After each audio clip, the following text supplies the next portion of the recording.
What's good, YouTubers and YouTubettes? This is JBsports back again with another one. The fight is on.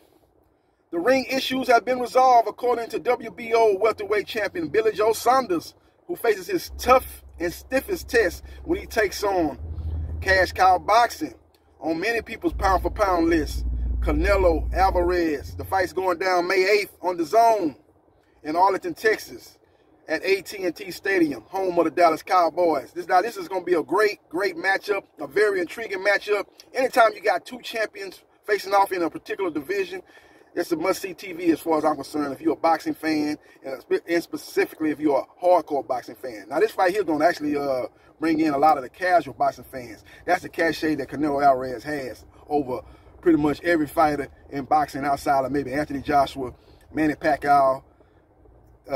Those are the two guys that probably on the same level as Canelo Alvarez, where they're able to draw in casual fans. Now, Floyd Mayweather's doing that too. He's still fighting, but he's retired. He's fighting a YouTuber coming up, and that fight will bring in a lot of the casual boxing fans too, along with the YouTuber people that follows YouTube. It's going to bring in a whole new fan base as far as guys that follow YouTube superstars like a Logan Paul or Jake Paul. Jake Paul has done great numbers in his last fight on Triller when he knocked out and put to sleep without the NyQuil Dan Askren. Now, this matchup is going to be very intriguing, involving Alvarez and Saunders. Saunders is a southpaw, so that's going to bring a dimension to the fight that's going to give Canelo some issues, in my opinion. He's got a great jab and a great straight left hand. He knows how to control distance. Now, he's going to have to turn back the clock, man, because since he's been at 168 pounds, he hasn't shown the elusiveness that he showed at 160 pounds. And due to his inactivity and rust, I don't know if that's just because he moved up 8 pounds from 160 pounds, or that's just due to the inactivity and not fighting often enough and just being rusty. I don't know which one it is. We're going to find out Saturday night when he takes on Canelo Alvarez. Now, when he fought David Lemieux, which was his signature win, he put on a beautiful boxing display. David Lemieux was flat-footed. David Lemieux was a come-forward fighter. David Lemieux had a lot of holes in his defense. David Lemieux, in my opinion, was this era's version of Arturo Gatti. Arturo Gatti was a brawler, and he got dissected and destroyed by pretty boy Floyd Mayweather Jr. at the time. He got destroyed. That's when Floyd Mayweather still had his power shot. That's when he was sitting down on his punches. That's when he was putting punishment on guys, and he was at the apex of his career, and he pretty much picked apart, dominated, and did a lot of damage to Arturo Gatti and stopped him in the 8th round of a fight that took place in Atlantic City, New Jersey, at one of Trump's hotels, if I'm not mistaken. I believe David Lemieux was a similar fighter to Arturo Gatti. Now, Arturo Gatti, I say, was a little bit better of a boxer, especially when he got up under the tutelage of Buddy McGirt. But still, his style is parallel to David Lemieux. And Billy Joe Saunders was able to pick that style apart.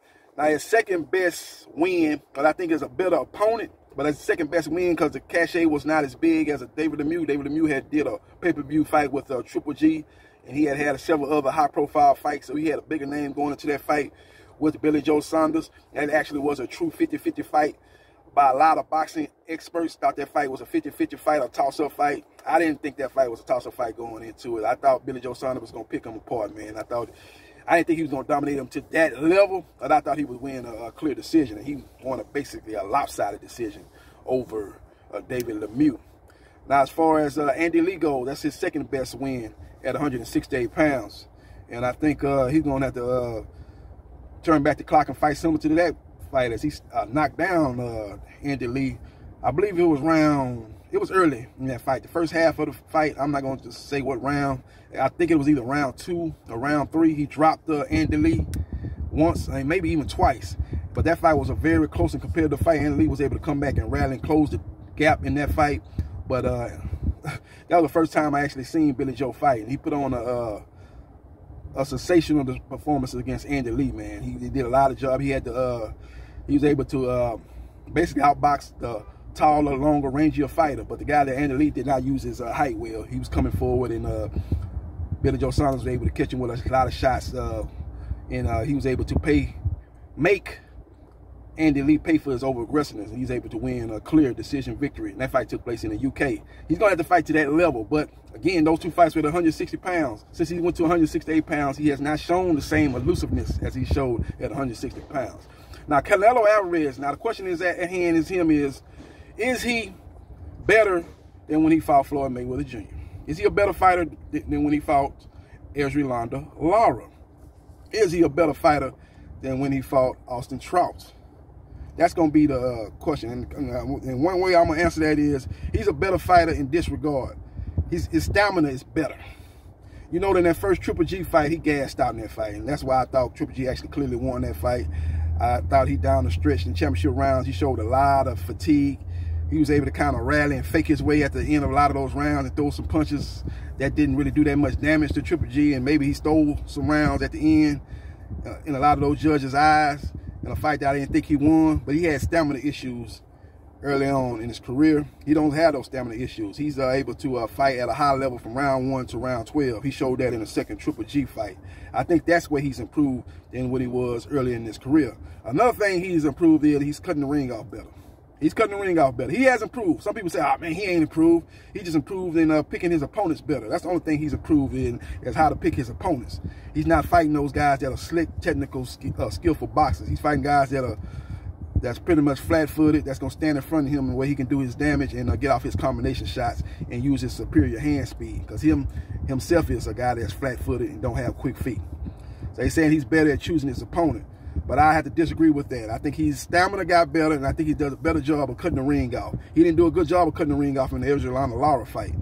Erzurumildo was able to move and stay out of harm's way.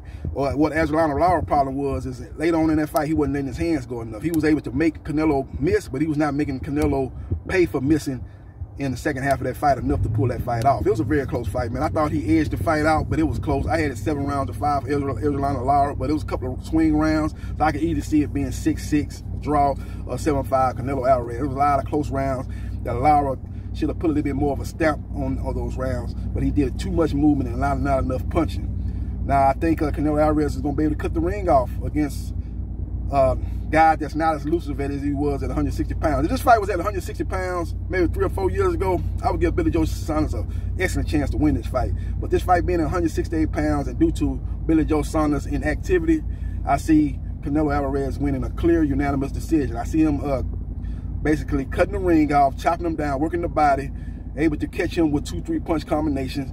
He's going to slip the jab.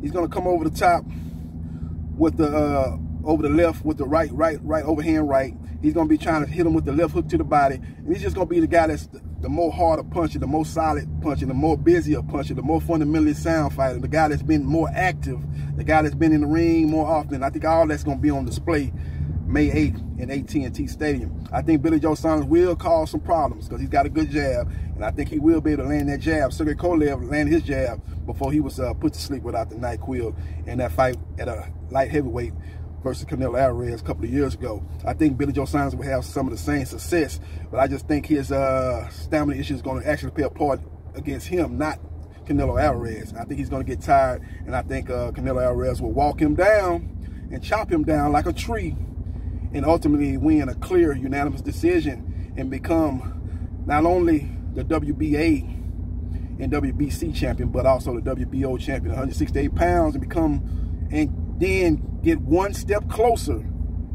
to becoming undisputed when he takes on IBF light heavyweight champion. My bad, IBF super middleweight champion. Sweet Hands. It is, aka Sweet Hands. Caleb Plant. Going down. Hopefully that fight will take place in September, Mexican Independence Day weekend. That fight's going to go down. But it's going to be a very intriguing matchup. I ain't been this excited about a Canelo fight probably since he fought, I was pretty much excited about the Kovalev fight. The Danny Jacobs fight, I already knew what time it was with Danny Jacobs, man. He freezes up. He gets way too tender in big fights, scared to let his hands go.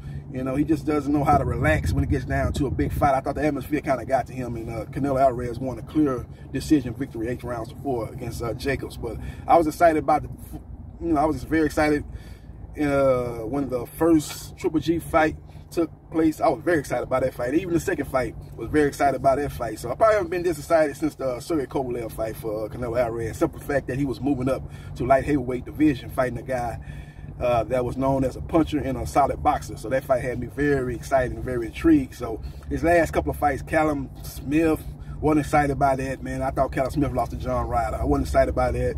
Rocky Field, and that was knew how that fight was gonna get played out, and that's exactly how it went. That guy just not a high level fighter. You know, he fought Avni Yildirim, another guy that's basically a C+ level fighter at best, and he chopped him down. The guy did not show up. Just showed up to get a check, and he made him quit on the stool. Those type of fights were very non-exciting. wasn't very pumped up going into those fights. But this fight here, I'm very pumped up. Billy Joe Saunders has a mouthpiece talking a lot of trash and promoting this fight, calling Canelo Alvarez out his name. Canelo Alvarez is calling him out his name, saying he's making a bunch of excuses about the ring excuse, the glove excuse, the hand wrap excuse, the crowds that he was promised that it was going to be 16,000 when he signed the contract. Now it's going to be 70,000 plus. It's going to be at this fight, and he's using that as a problem. That you know, he's complaining about that, and that's all that's in his head right now. So Canelo Alvarez said this guy's setting the stage to make a lot of excuses once I do knock him out, and I think that's going to be could be playing a part in this fight too, man. I think Canelo Alvarez is going to come out of this fight real aggressive. He's going to be looking for the knockout. I think he's going to come out in the same mindset that he came out in the second Triple G fight, when Triple G accused him of being a cheater, and there was a lot of bad blood going into that fight. I think he's going to come out in that same mind frame. He's going to be on attack mode, trying to stop Billy Joe Saunders, and I think that's going to lead to Billy Joe Saunders having some success, especially early on in that fight. First half of that fight, I wouldn't be surprised if that fight's very close in the first half of the fight. Maybe the first 3 or 4, 5 rounds would be a bit surprised. Well, the first 5 rounds wouldn't be a bit surprised if Canelo Alvarez is ahead on the judges' scorecards. And as far as that goes, I think Canelo's going to have that type of mindset. He's going to be a little bit more aggressive. Same thing he did with Triple G. And Triple G was able to exploit that to a certain extent with the jab, and basically fight off the back foot and basically beat a boxer and basically catch a aggressive Canelo Alvarez overcommitting to a lot of shots and being aggressive and coming in, and he was able to kind of exploit that at times and en route to a very close fight that took place in the rematch. So we will see what happens, and we will see what transpires. But again, I got Canelo Alvarez by unanimous decision over Billy Joe Saunders. I say he wins the fight 8 rounds to 4, 116 to 112. I think that'll be the high-end mark for Canelo Alvarez, or it could be as low as 7 rounds to 5, 115, 113 for Canelo Alvarez. But I got him winning a decision victory. If it's 7 rounds to 5 and there's a lot of close rounds, I guess that wouldn't be a clear victory for him. But I think it would be a clear win for him, similar to the fight that he had with Daniel Jacobs. But Daniel Jacobs has his moments, but it was clear that Canelo Alvarez won that fight. Let me know your thoughts about Canelo Alvarez versus Billy Joe Saunders unification fight at 168 pounds. Let me know your thoughts, who you got in that fight. And if you got a knockout, tell me the round you got the knockout in for the person that you're picking to win that fight. Let me know your thoughts and hit the like button. And if you like the content of this video, and subscribe to JB Sports, the man, the myth, the legend. And I'll holla.